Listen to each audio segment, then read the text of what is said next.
Bueno, estamos viendo este libro de Paul Watcher, ¿cierto? Que se llama El poder y el mensaje del Evangelio, capítulo 11. La semana pasada comenzamos este capítulo que decidí compartirlo en dos porque era más extenso de los que hemos visto hasta ahora. Y el autor lo que viene haciendo, como decíamos la semana anterior, es relacionar los atributos de Dios como la supremacía y la soberanía de Dios, como vimos la semana anterior, con la predicación del Evangelio y la importancia que esto tiene y como muchas veces nosotros mismos, ¿cierto? No tenemos suficiente conciencia de cómo los atributos de Dios debemos considerarlos también en la predicación del Evangelio. Entonces, vamos a partir leyendo un texto que está en Isaías, capítulo 6 verso 3.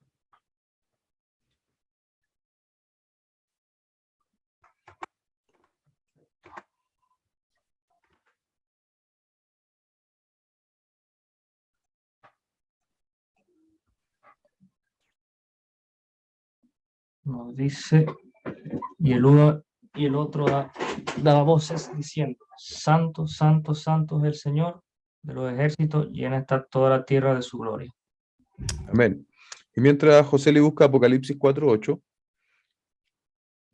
tal como decía el texto, ¿cierto? Se repite esta palabra santo, santo, santo 3 veces, y esto tiene un nombre técnico, solo lo menciono para que ustedes lo puedan conocer, es el trisagión, pero en realidad lo que quiere decir es que cuando en la lengua hebrea se repetía 3 veces un término, buscaba con esta repetición darle énfasis. Podríamos decir que es el equivalente a nuestro signo de exclamación, ¿cierto? Entonces, cuando dice santo, santo, santo, nos está hablando de un atributo que debemos nosotros poner bastante atención. De hecho, estaba recordando ahora mismo que R.C. Sproul dice en alguno de sus libros, dice que no se dice de Dios amor, amor, amor, se dice de Dios santo, santo, santo. Entonces, definitivamente debemos considerar este testimonio de la Escritura respecto de este atributo de Dios. Y como muy bien yo decía, también lo encontramos en el Nuevo Testamento, en Apocalipsis 4:8.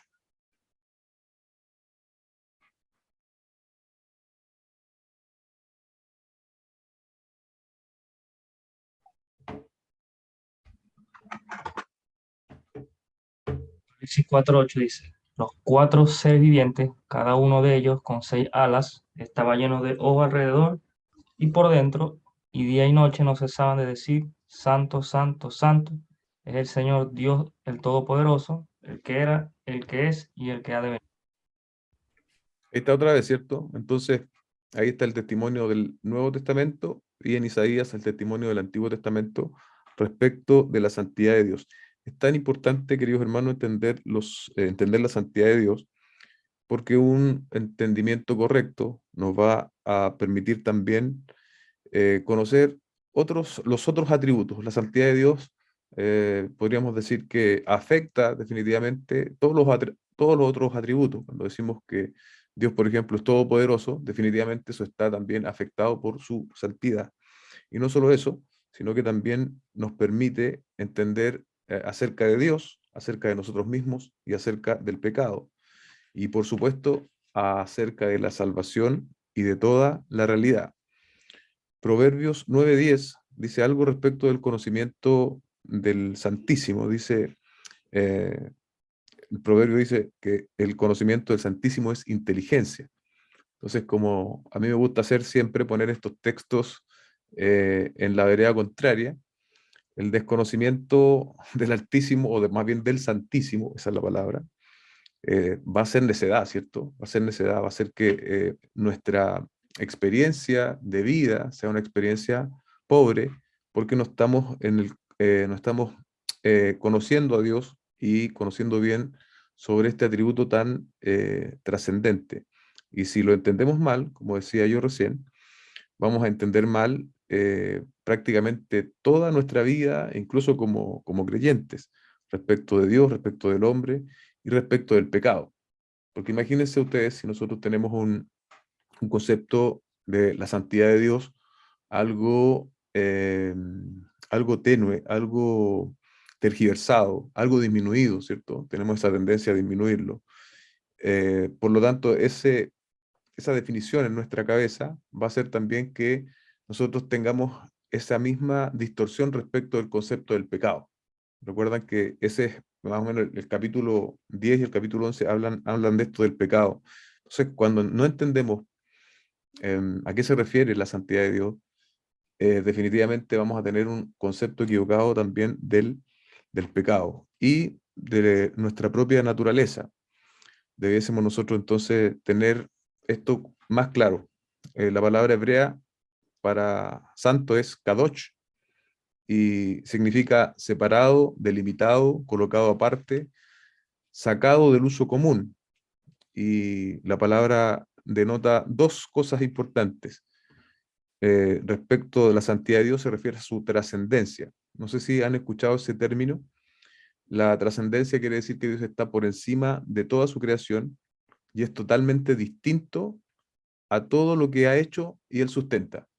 Ese es un concepto en teología bastante frecuente y que debemos nosotros tratar también eh, de, de absorberlo, de entenderlo. Está el concepto de trascendencia, ¿cierto?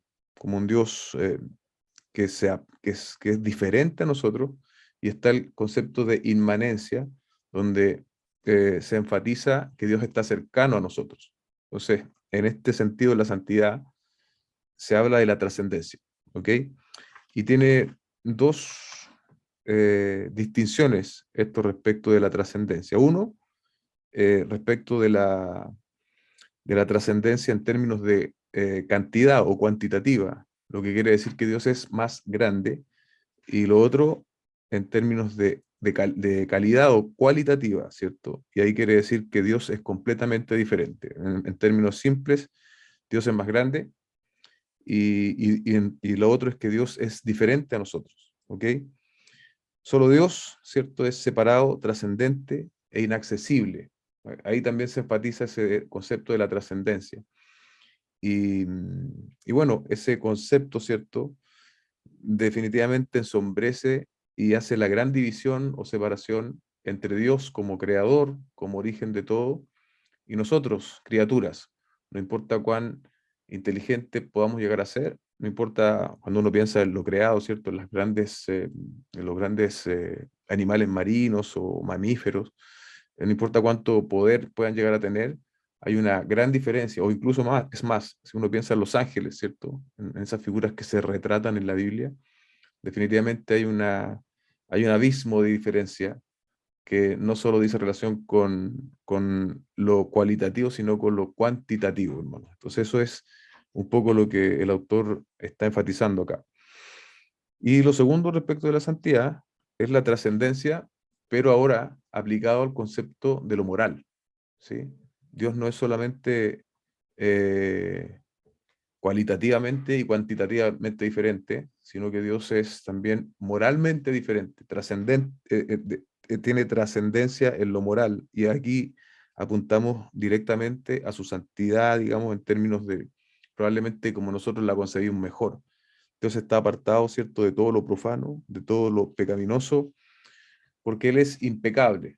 ¿Entiende usted esa idea de impecabilidad? Dios no tiene pecado, Dios es absolutamente puro y en él no hay tinieblas, dice el texto. Ahora sí podemos ir a Primera de Juan 1:5. Dice, y este es el mensaje que hemos oído de él y que le anunciamos. Dios es luz y en él no hay ninguna tiniebla. Amén. Me disculpan, hermanos, que me están pidiendo el link un par de hermanos y voy a tener que buscarlo acá para no dejarlos atrás, ¿no? Deme un segundo.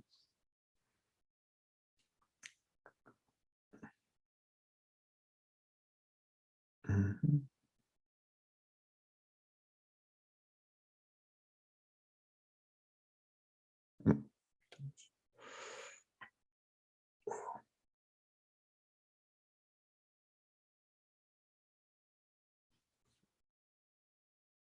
Se me está abriendo el Zoom sin el celular. No, eso no decir. Parece que más de alguno tuvo algún problema hoy día, ¿no?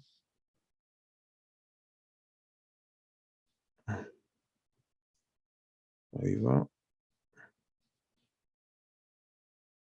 Y aquí va. No voy a decir quiénes son, pero ustedes los van a identificar cuando entren.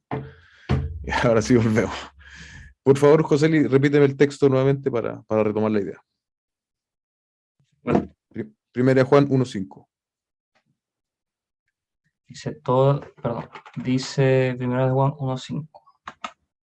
Y este es el mensaje que hemos oído de él y que les anunciamos.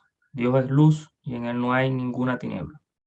Ahí Juan, cierto, haciendo el gran contraste. Dios es luz y no hay ninguna tiniebla, por lo tanto, el texto nos habla, ¿cierto?, de la santidad moral de Dios, ¿cierto? En ese sentido, en esta segunda acepción del término.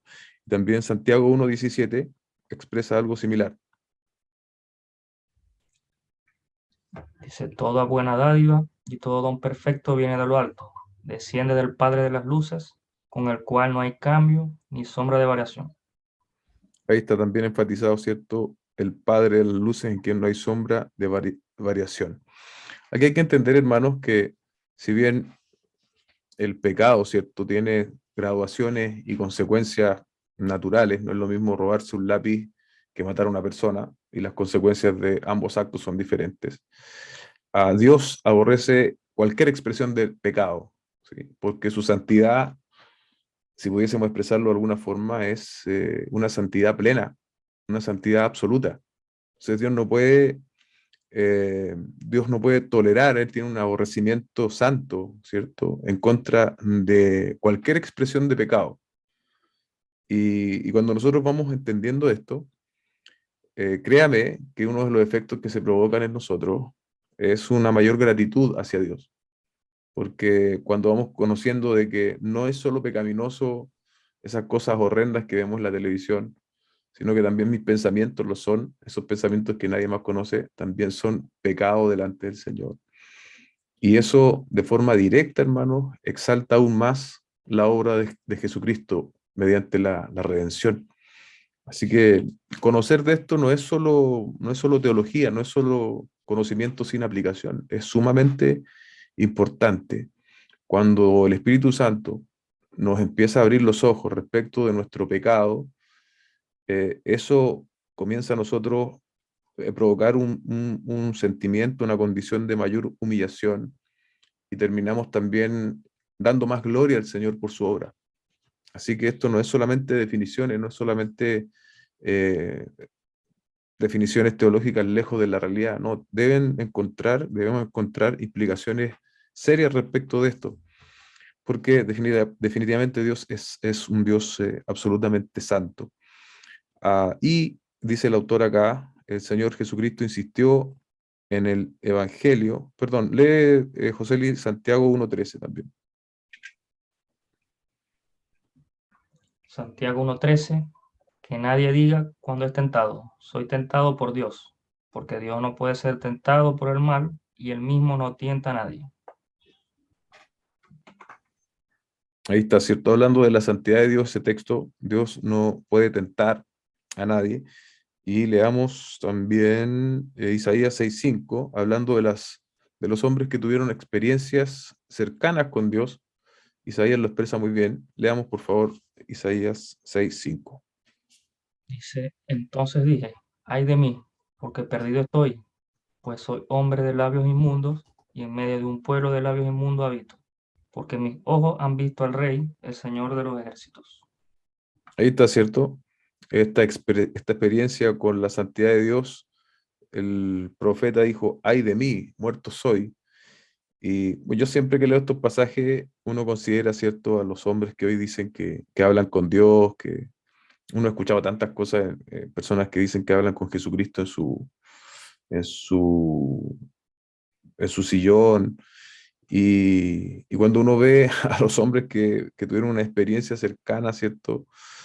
Fue traumatizante, porque una de las cosas con las cuales se encuentran es precisamente con la santidad de Dios. Piensa usted, por ejemplo, en Saulo camino a Damasco, también algo tremendo. El propio apóstol Juan también dice que se cayó cuando estaba recibiendo el libro de revelaciones. Entonces, eso da cuenta, ¿cierto?, del impacto que provocó en estos hombres el encontrarse con Dios, con su santidad. Así que no debemos tomar a la ligera esto de la santidad de Dios, sino que tenemos que pedirle a Dios que nos ayude a comprenderlo mejor. Otro aspecto, ¿cierto? Importante respecto de la predicación del Evangelio y la santidad, lo podemos ver una aplicación en Mateo 6:9. Mateo 6:9. Dice, ustedes pues, oren de esta manera. Padre nuestro que estás en los cielos, santificado sea tu nombre. Ahí, ¿cierto? El Señor está haciendo esta oración modelo y nos invita, más bien nos exhorta a santificar el nombre de Dios, bien digo, y a estimarle como santo, en lo que viene a ser, como dije antes, una oración modelo. De allí, ¿cierto? La obligación de que el Evangelio debe necesariamente considerar y darle la debida importancia a la santidad de Dios. Eso es lo que vamos a decir respecto de la santidad de Dios. Ahora vamos a ir a la justicia de Dios, ¿ok? La justicia de Dios.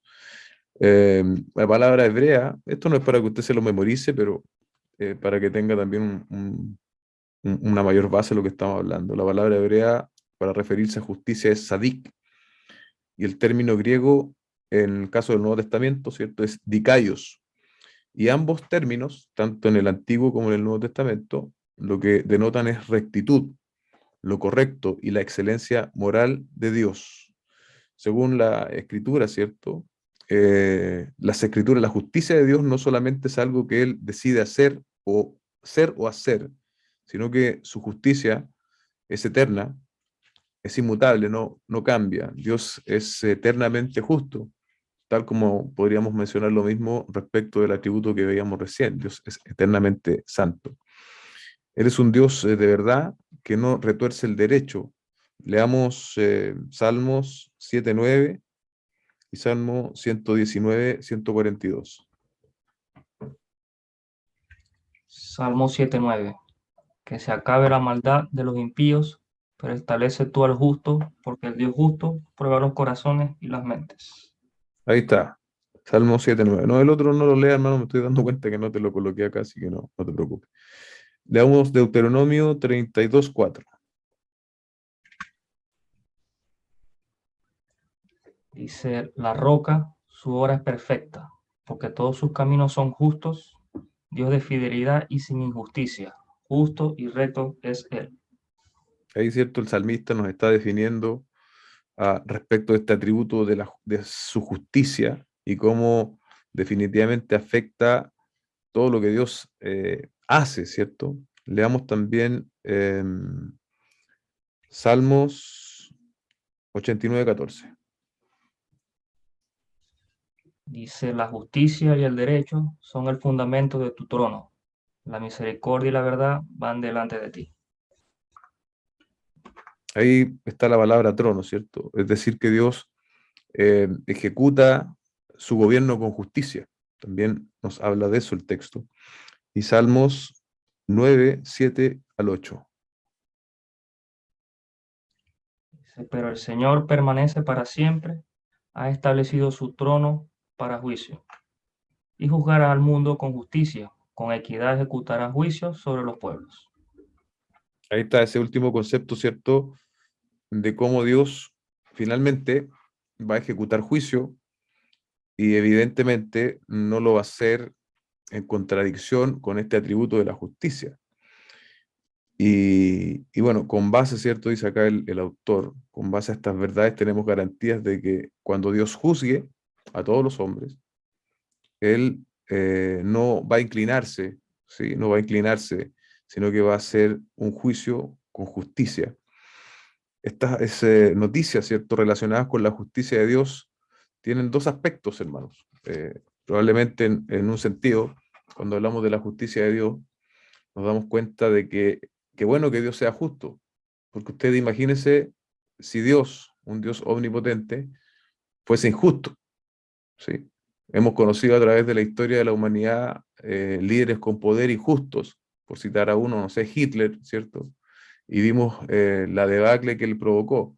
Ahora, imagínese que Dios fuese injusto, ¿qué sería de nosotros? Entonces, gloria a Dios que Él es un Dios justo, pues si no, no tendríamos absolutamente ninguna opción.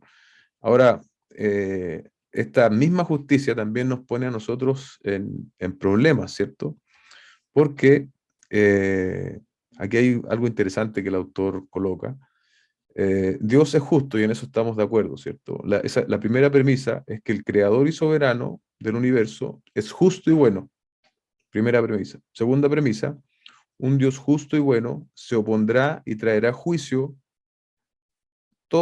a todo lo que es injusto y malo, ¿sí? O sea, un Dios justo va a traer justicia y juicio sobre todo lo injusto y malo. Tercera premisa, todos los hombres son culpables de injusticia. Todos. Romanos 3:23, ¿se acuerda? Todos somos culpables de injusticia. Y ahí ya como que la noticia de la justicia de Dios comienza a afectarnos y comienza a ponernos en problemas. Conclusión. Por tanto, Dios se opondrá y traerá juicio a todos los hombres. La justicia de Dios es una buena noticia para criaturas justas, pero es una aterradora noticia para criaturas injustas. El escritor de Proverbios, ¿cierto? Dice, alegría es para el justo el hacer juicio, más destrucción a los que hacen iniquidad. Y el hombre no es justo. De hecho, dice que no hay ni siquiera un justo. Y eso nos pone en una situación en la cual, otra vez, el Evangelio resulta ser la más grandiosa y maravillosa noticia, porque es la única manera en que nosotros seamos reconciliados con este Dios que exige justicia. Y como decíamos recién, Dios exige también santidad. No podemos nosotros cumplir con la justicia de Dios, no podemos cumplir tampoco con la santidad que Dios exige. Eso es solamente una obra que Jesucristo pudo llevar adelante. Y si no estamos en Jesucristo, somos sujetos de condenación. Aquí hay dos puntos que me parece interesante resaltar, o más bien una serie de conclusiones a las cuales el autor llega. Primero, lo que yo decía recién, no somos justos, ni siquiera no hay ningún ser humano que tenga la justicia necesaria para entrar en una relación con Dios, menos la santidad, como decíamos antes. Y por lo tanto lo que merecemos es el juicio. Ahora, ¿qué pasa con los hombres? Aquí hay algunas razones por qué esto no inquieta el corazón de los hombres. Número uno, porque los hombres permanecen impávidos, indiferentes ante el juicio venidero, ¿sí? Y eso provoca, en primer término, que su conciencia, o por qué se provoca que el hombre no tema al juicio ni a la justicia de Dios, porque su conciencia está cauterizada y llegan a observar, a meditar en el juicio de Dios como un mero mito, como algo que no va a suceder. Esa es una razón. La segunda es que ellos piensan que son más justos de lo que realmente son. Y eso usted, hermano, lo puede ver incluso muchas veces con nosotros mismos, pero con la gente de a pie, con la gente de acá, de la calle. Una de las cosas que la gente argumenta generalmente cuando usted le predica el evangelio a alguien es que yo no soy tan malo, ¿sí? Y eso quiere decir que ellos tienen un concepto de justicia torcido, conveniente, en el cual se elevan más allá de lo que realmente son.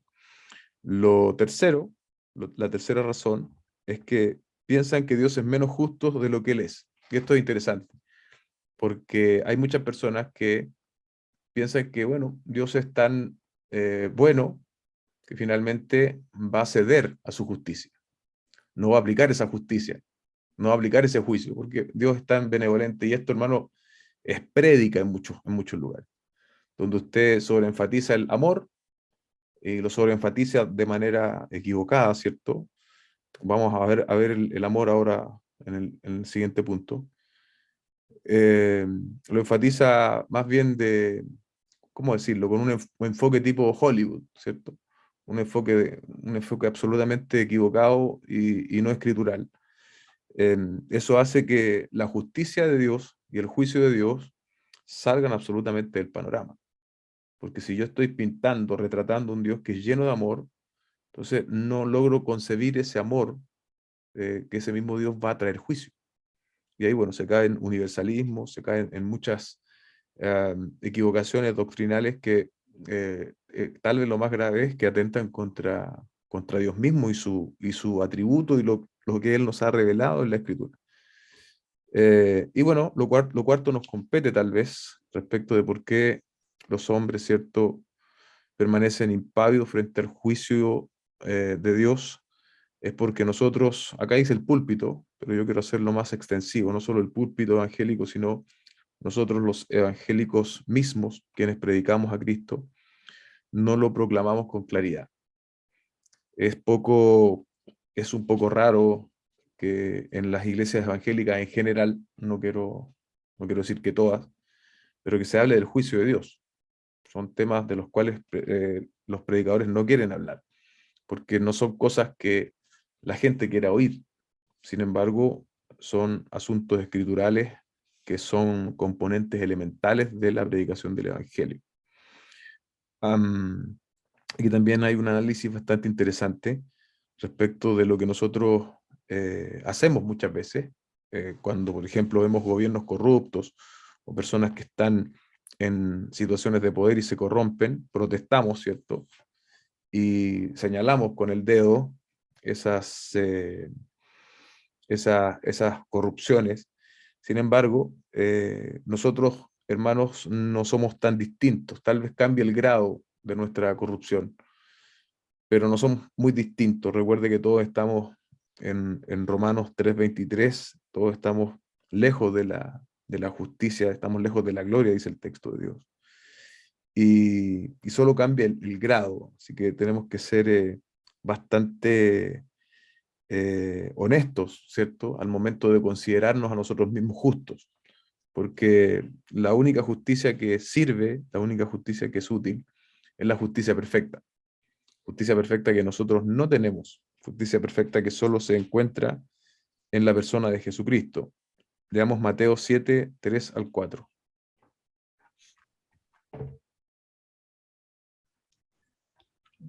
Dice, ¿por qué miras la mota que está en el ojo de tu hermano y no te das cuenta de la viga que está en tu propio ojo? ¿O cómo puedes decir a tu hermano, déjame sacarte la mota del ojo cuando la viga está en tu ojo? Ahí está, ¿cierto? Y eso, hermano, eso somos nosotros. Ese eres tú y ese soy yo. Constantemente fijándonos en el pecado ajeno, cuando muchas veces estamos nosotros mismos en conflicto por nuestros propios pecados. El texto no termina allí, ¿cierto? El texto después dice, primero fíjate en tu propia mota, utilizando el mismo lenguaje de esa traducción. Y luego puedes ir a ayudar a otro. No dice que no lo podemos hacer, pero dice que tenemos que lidiar primero con nuestros propios pecados. Eso demanda necesariamente un sentido correcto de la justicia. ¿Sí? Esa justicia que Dios nos retrata en la Escritura, reflejárnosla, ¿cierto? Y medirnos allí. Y cuando nosotros estemos bien medidos, por así decirlo, recién, no de forma perfecta, eso no existe en esta etapa de la redención, no lo alcanzamos, pero sí un aceptable como para ir a ayudar a otro que está en alguna condición de injusticia o de pecado. Los predicadores del Evangelio debemos proclamar la justicia de Dios y en consecuencia exponer la injusticia de los hombres. Y eso es poco popular porque, como yo decía antes, todas las personas se consideran buenas. Sin embargo, la más mínima desviación del estándar perfecto de Dios nos descalifica y nos condena. Debemos recordar que fue por un acto de desobediencia en Edén que ese pecado, ¿cierto?, terminó afectando a toda la humanidad.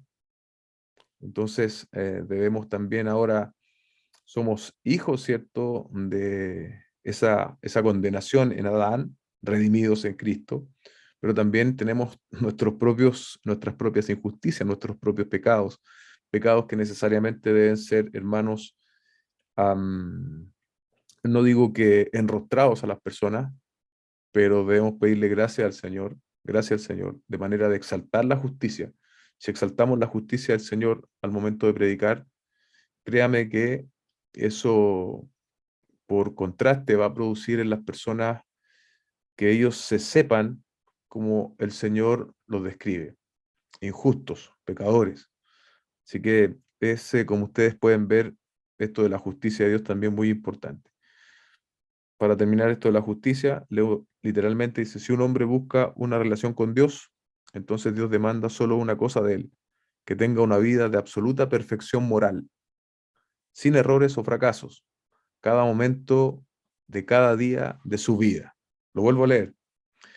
Si un hombre busca una relación con Dios, entonces Dios demanda una sola cosa de él. Escuche bien, que tenga una vida de absoluta perfección moral, sin errores o fracasos.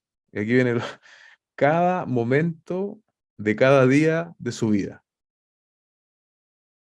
¿Quién podría levantar la mano acá? Yo vivo así. Creo que ninguno de nosotros. Es entonces cuando reconocemos esta imposibilidad, ¿cierto? Es el momento de señalar a Cristo. Para nosotros los hombres es imposible, no damos el ancho, somos hombres, mujeres, pecadores, pecadoras. Entonces, la única posibilidad de salvación está en Jesucristo. ¿Se da cuenta cómo sí tiene relación esto de los atributos de Dios y la predicación del Evangelio? El amor de Dios, finalmente, ¿cierto? Dice el autor, este es el atributo que más contrasta la apatía del hombre y la hostilidad de sus criaturas hacia Dios, porque expone la vileza del hombre y cómo, a pesar de Dios mostrar su amor hacia las criaturas, ellos no lo aprecian ni lo aceptan. Los predicadores del Evangelio, nosotros, ¿cierto? Tomamos esta posta, debemos anunciar del amor de Dios, debemos, y que precisamente aquí también hay un punto relevante, que es por el amor de Dios que los pecadores son alcanzados, no en base a ninguna virtud en el pecador, no en base a algo que Dios haya podido ver como destacable. Esto también es muy mal entendido a veces. A mí me tocó verlo, incluso tal vez en algún punto pensarlo, pensar de que producto que yo sabía hacer algo que podía ser útil para Dios, Él me había llamado. Yo soy, o alguien, por ejemplo, dice, yo tengo facilidad para hablar con las personas y evangelizarlas. No, yo creo que por eso Dios me llamó. No, hermano, o sea, nuestras cualidades personales no tienen ningún valor en términos de ser salvados por Dios. Dios no puede ver algo bueno en nosotros para habernos salvado, o si no la salvación sería por obras, ¿sí? Y no por gracia. Pero el punto aquí es el amor de Dios. Eso nos enseña la Escritura. Leamos Romanos 7:13.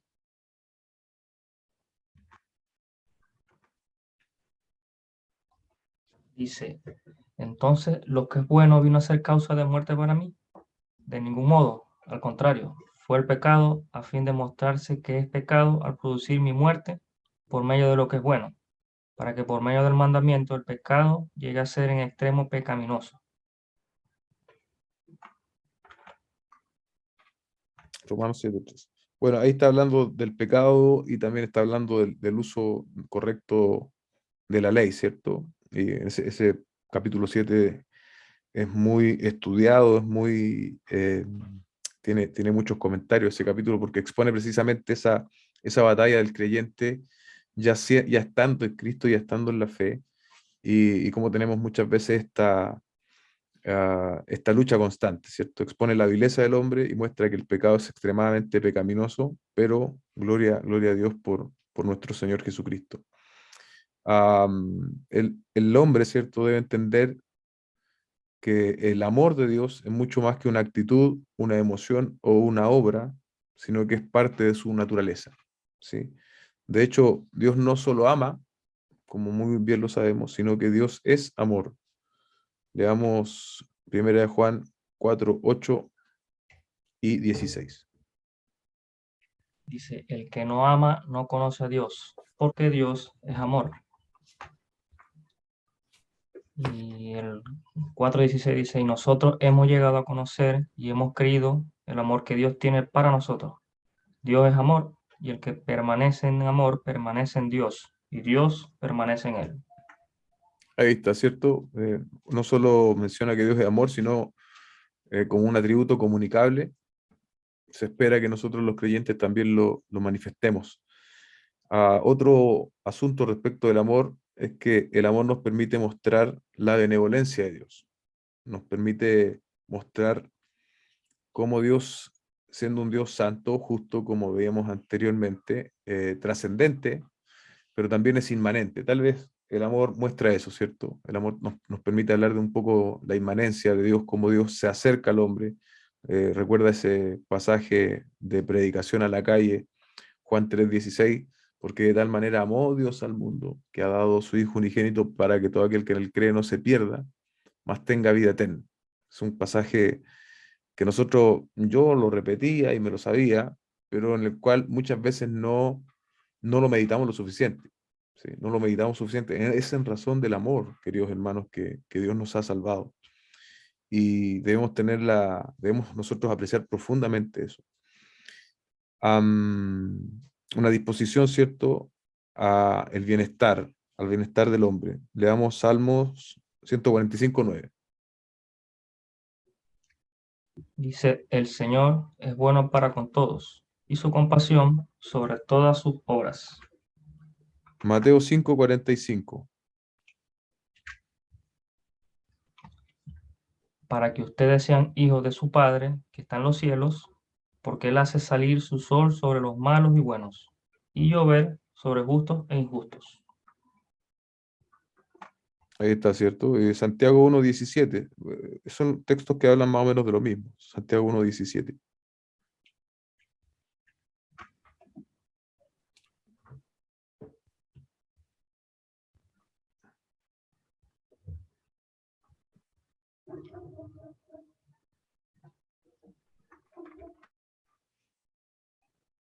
Tiago 1:17 dice, toda buena dádiva y todo don perfecto viene de lo alto, desciende del Padre de las luces, con el cual no hay cambio ni sombra de variación. Eso en teología, hermanos, todos esos textos que estábamos leyendo recién y que hablan de la disposición de Dios a bendecir y a promover el bienestar del mundo, se denomina gracia común. Muchos teólogos lo denominan como gracia común. No es una gracia salvífica, pero es en el fondo la gracia que permite que este mundo siga funcionando. Eh, todas las cosas, me estoy acordando ahora mismo de una clase que estoy haciendo en el instituto, y el predicador, o más bien el profesor, decía que lo cierto es que si no fuese por Cristo y porque Él sustenta todas las cosas, todo se desplomaría, hermanos. Y definitivamente, si este mundo existe, si hay sustento en el amplio sentido de la palabra, es porque Dios lo permite así. Es una expresión de su gracia común, ¿cierto? O en términos de esta clase, es una expresión de su amor, queridos hermanos, que nosotros debiésemos también manifestar a los hombres, ¿cierto? Porque a veces si nos quedamos con la idea del juicio, que es correcta, como hemos visto hasta ahora, y de la justicia de Dios, tenemos que también equilibrar la balanza en el sentido de también hablar del amor de Dios. Amén. No podemos dejar eso de lado. El otro asunto respecto del amor de Dios es la misericordia y la gracia. Hablando de la gracia, Salmos 145:8, ¿qué se nos dice? Salmo Dice, 145. clemente y compasivo es el Señor, lento para la ira y grande en misericordia. Lento para la ira y grande en misericordia. No solo tiene misericordia, sino que es grande en misericordia. Eso es una buena noticia para nosotros, hombres sujetos a pasiones, ¿cierto? Como dice el texto. Segunda de Corintios 1:3. Bendito sea el Dios y Padre de nuestro Señor Jesucristo, Padre de misericordias y Dios de toda consolación. Amén. Y leamos también segunda de Pedro 5:10.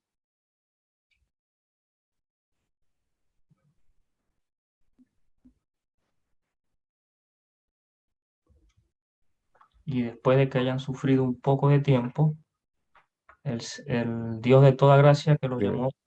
a su gloria eterna en Cristo, él mismo los perfeccionará, afirmará, fortalecerá y establecerá. Ahí hablando de la gracia del Señor. Bueno, la verdad es que acá hay algunos pasajes nomás, pero si usted pone en su buscador ahí de su Biblia del celular, pone la palabra gracia, pone la palabra misericordia, le van a salir cientos de versículos que van a hablar de esto. Y cómo no hablar cuando hablamos de la gracia que nos salvó. Es un texto que es clásico, ¿cierto? En Efesios 2 7 al 8. Leámoslo también. Fin de poder mostrar en los siglos venideros las sobreabundantes riquezas de su gracia, por su bondad para con nosotros en Cristo Jesús. Porque por gracia ustedes han sido salvados por medio de la fe. Y esto no procede de ustedes, sino que es don de Dios. Se da cuenta el versículo 7 que a veces no le damos el énfasis suficiente, pero habla de la grandiosidad de la gracia del Señor. Y luego, ¿cierto? En el verso 8 recae entonces la idea de que somos salvos por esa gracia. Dios nos ayude, hermanos, también a transmitir el mensaje de la gracia. Nuestro corazón, aún el corazón redimido, es dado al legalismo y, bueno, y el legalismo compite con la gracia. El lenguaje del legalismo compite con la gracia y debemos pedirle al Señor que nos ayude a seguir transmitiendo el Evangelio de la gracia del Señor Jesucristo. Y que cada vez que tengamos esa tendencia legalista propia del corazón, seamos corregidos, seamos detenidos por el Señor mismo, o tal vez por algún mensaje o por algún hermano en la fe, que seamos vueltos, ¿cierto?, a la línea de la gracia del Señor. Así que yo creo que tal vez si he podido observar algo en general eh, en, en iglesias, no quiero generalizar, pero en iglesias que son más cercanas a la escritura o que buscan la cercanía a la escritura de forma más constante y más fiel, es que a veces se cae en este tipo de asuntos, hermanos, en legalismos. Así que debe ser algo que tenemos que tener siempre en cuenta, pidiéndole al Señor nos dé gracia también para reconocerlo en nosotros y para siempre predicar el Evangelio de la gracia. Eso es lo que se nos ha encomendado y como estamos viendo ahora en este último punto, tiene una relación directa con el amor del Señor. Leamos Éxodo 34, 6. Dice, entonces pasó el Señor por delante de él y proclamó, el Señor, Dios compasivo y clemente, lento para la ira y abundante en misericordia y verdad. Y segunda de Pedro 3:9. El Señor no se tarda en cumplir su promesa, según algunos entienden la tardanza, sino que es paciente para con ustedes, no queriendo que nadie perezca, sino que todos vengan al arrepentimiento. Bueno, ahí está un texto, ¿cierto?, de cómo Dios es paciente. Ese texto es bastante interesante, ¿cierto? Porque el apóstol, lo vamos a ver, en un tiempo más nosotros estamos predicando allí, pero el texto decía, no quiere que ninguno de ustedes se pierdan. Y recordemos que el apóstol Pedro le está escribiendo a creyentes. Pero Dios es tan paciente con nosotros los creyentes que Él no quiere que ninguno de nosotros se extravíe, ¿sí? Y Él, de hecho, ha considerado todo lo necesario para que así sea, pero no aparte de nuestro arrepentimiento, hermanos. O sea, usted no espere que, que Dios le va a salvar si usted vive como un impío, ¿sí?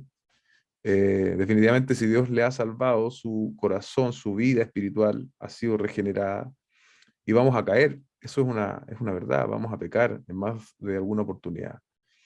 Pero el pecado no puede ser una manifestación constante de nuestra vida. Eso definitivamente no. Eso da cuenta más bien de una persona incrédula, de una persona que no ha llegado verdaderamente a la fe. Y bueno, y ahí ese texto lo refleja muy bien. Pero imagínense que Dios es tan lleno de amor y misericordia que nos da tiempo para arrepentirnos. Nos da tiempo para arrepentirnos. Entonces, si estamos en la práctica de un pecado, aún estando en la fe, el Señor nos está dando el tiempo necesario para arrepentirnos, porque Él es paciente, porque tiene amor y misericordia con nosotros. Y bueno, va a buscar los medios para que tú, o para que yo, ¿cierto?, procedamos al arrepentimiento. Si somos de Él, si somos de Él. ¿Amén? Finalmente, ¿cierto? Dice, lo más importante a resaltar respecto de la proclamación del Evangelio es el amor de Dios, el amor de Dios. Y como hemos visto hasta este punto, tiene diversas manifestaciones, pero la mayor es que Dios, ¿cierto?, entregó a su único hijo para la salvación de su pueblo. Imagine qué gran testimonio de amor, el mayor que pudiésemos nosotros nombrar esta noche. El hecho de que Dios Padre haya dado su Hijo unigénito eh, para alcanzar, para redimir para sí un pueblo pecador, desobediente. Es llamativo, ¿cierto? Nosotros cuando leemos el Antiguo Testamento vemos la porfía del pueblo de Israel, pero en gran medida esa porfía también nos identifica a nosotros, hermano. Nos identifica a nosotros. Y si no fuese por Cristo, eh, nosotros estaríamos absolutamente perdidos, hermanos, perdidos, sin esperanza. Así que hablar de esto en términos de mejorar nuestra comprensión del Evangelio y también mejorarlo para anunciarlo a otros es bueno, pero más aún detenerse un segundo y pensar en esta enseñanza también para nosotros, para hoy, para en este preciso momento, a dar gracias al Señor por el Evangelio, dar gracias al Señor por Cristo, a la luz de todo lo que estamos exponiendo. Por la propiciación de nuestros pecados, el Señor fue entregado. Primera de Juan 4, 8 al 10.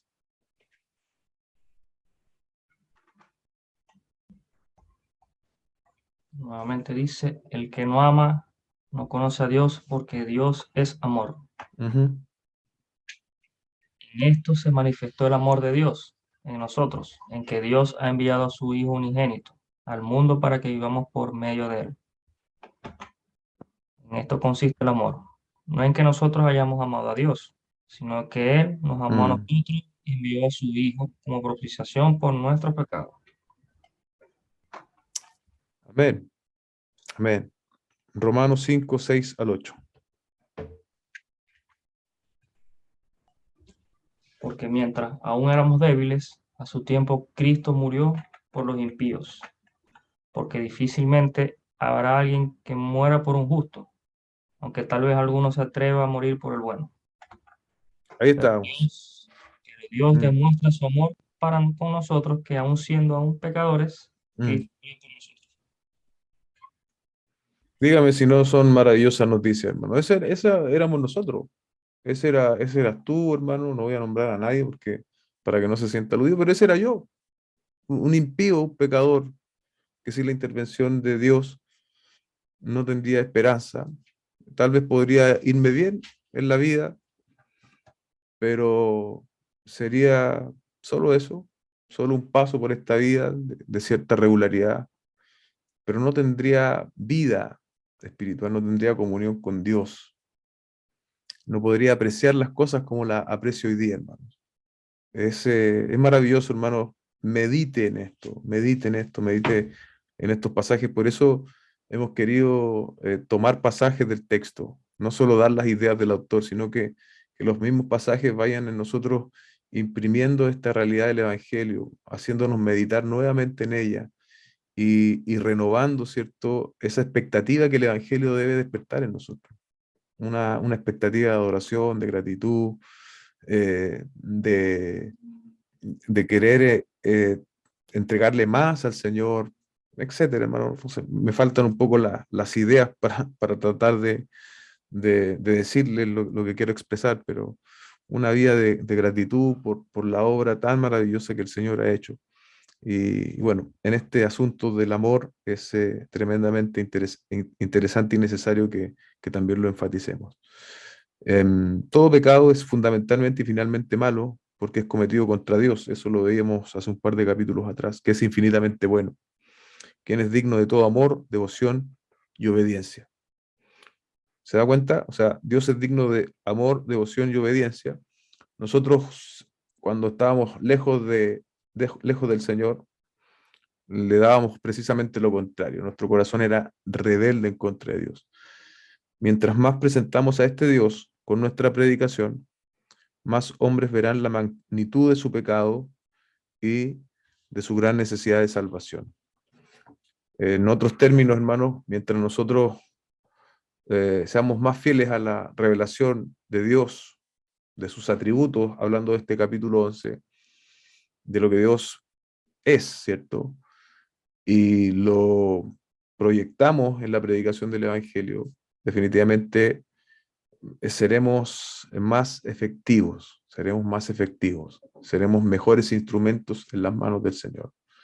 Así que eso es lo que nos queda por hacer y por pedirle al Señor. Amén. Que haga de nosotros hombres fieles, mujeres fieles en la proclamación de su evangelio y que podamos entender día a día un poco mejor acerca de los atributos de nuestro gran y soberano Dios. Amén. Así que hemos terminado este capítulo 11, lo encontré bastante de mucho peso doctrinal, pero me pareció también interesante poder seguir conversando acerca de esto.